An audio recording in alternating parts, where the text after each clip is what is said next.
Hello guys, and welcome to this video. I'm going to show you a little bit about one of the free games given to you by PSN, brought to you by developers FacePalm, called The Swapper. It's one of the free games that the PlayStation Network have given the PlayStation users in January 2015.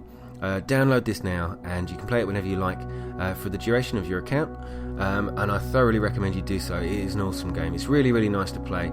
It's not exactly a long game, but it's really quick and it will burn some hours of yours. I really did enjoy this. Now it's amazing. This was created by two students apparently in their spare time while they were studying at University of Helsinki, I think it was.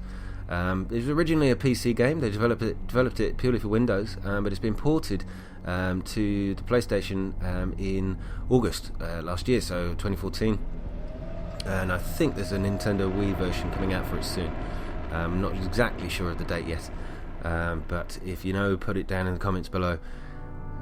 It's pretty awesome. These guys, they spent ages creating the backgrounds and the features all by hand. All of the backgrounds were recorded by digital camera, using clay mainly to mould the backgrounds. So using standard clay and some household goods. As you can see, the spaceship there is made out of a tin can to create the background, the atmosphere.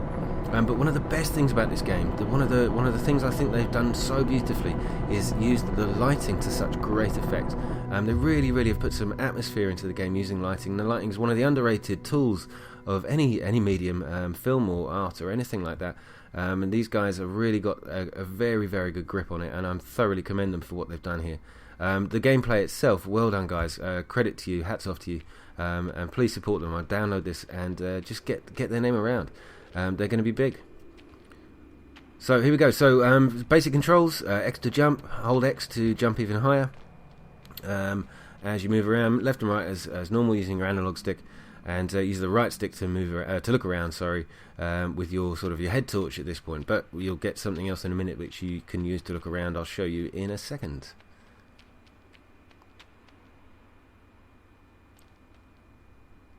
This was published and developed by FacePalm Games, one of the independent game developers, and publishers as well, of course. Now that sort of beam of light will come into play in a moment. I'll show you what that does. But here you go. When you're standing by one of these points, you just press the square button to call the lift down, and you can make your way along the game. So it's a platform game, as you can see, 2D, but with the 3D sort of effect. And one of those blocks is the doorway through to the next room.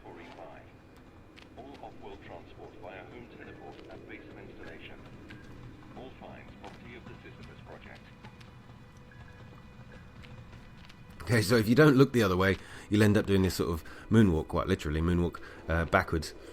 So you find your way through each room. Now, each room, in most of the rooms, you have a little puzzle to solve. Using some of the skills you have, but in this very first room you pick up your main tool of the game, the cloning tool, and it's basically a torch, but it has some special powers, as you're about to see. So it says there, try holding and releasing L1 or L2 in an open space. So use the right stick to gather where the end of your beam is, and the left stick to point the direction you want it in.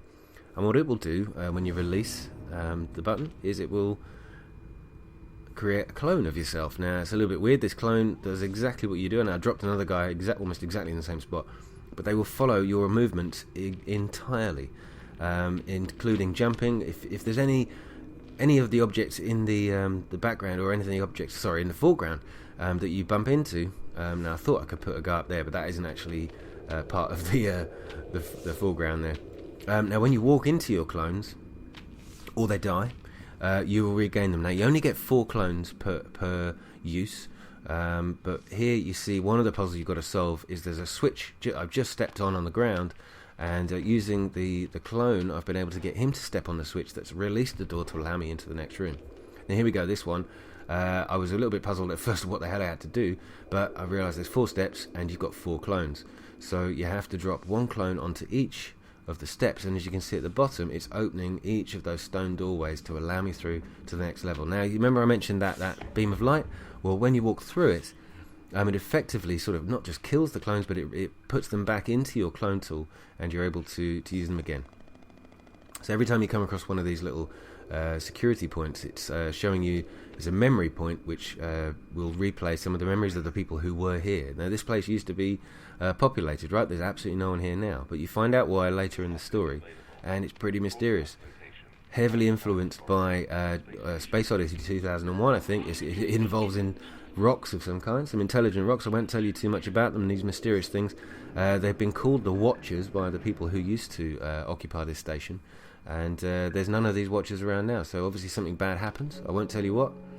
As you progress through some of the levels, you pick up these things called orbs, like I've just stepped into one there, and it says here create a clone, and this time you can actually swap to it using the R1 or the R2 buttons, but make sure you are able to shine your torch at that clone or you won't be able to swap to it. Now that other guy, I've just left him happily behind there, but now I need to jump over. I can't jump that far, so create a clone, swap to it, and move on to the next room. Now here we go.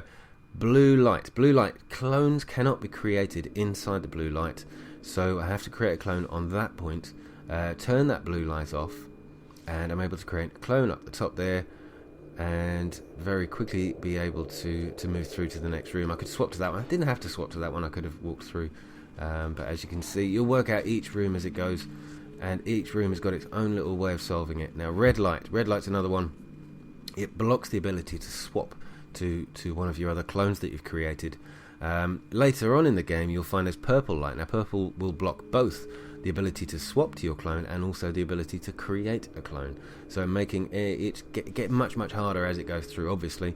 But in this particular one, I had to turn the light off to be able to create that clone, create another one, and swap to it to be able to progress.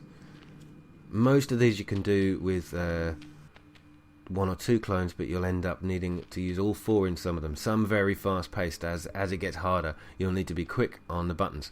So occasionally you'll come into a room where you've got to do something else. It says I need to find an encryption orb to access this teleport control. So we move through to the next room, and I've got another puzzle to solve. I won't do it. Sorry, just stopping there so you could hear the mysterious voice of one of the previous tenants in the background. Now I've got to create a clone here. There's a switch up the top, which if I just position it right, I can create my clone there, move over to the switch. Now because I moved along, I've got to somehow leave myself on that switch, so create another clone over there, swap to it, and I will now be able to create my last no, not my last clone, I've got two left. Swap to it. Now you can only collect the orbs if it's actually you, so you have to have swapped to that clone to be able to do so. And then I'm able to progress down to the transporter and activate this teleport device, which will take me onto the next stage of the game. Believe me, the puzzles get a lot harder. I'm just showing you some of the easy ones to start with, but it is an absolute challenge. No spoilers, but I thoroughly recommend that you play this game. There's a nice backstory to it, and you can see they're influenced heavily with some of the science fiction from the past. It's great, absolutely great to play. Guys, get this game. If you can, it would be awesome, and I think we should show our support for these guys. They've done a great job, and I look forward to seeing more of what they can do in the future. If you like this video, guys, please leave me a like, and give me a comment down below. Let me know what you thought of the game, and subscribe to me if you haven't done so already. That would be awesome and really help me out, and I look forward to showing you another video soon. Alright, thanks and good night.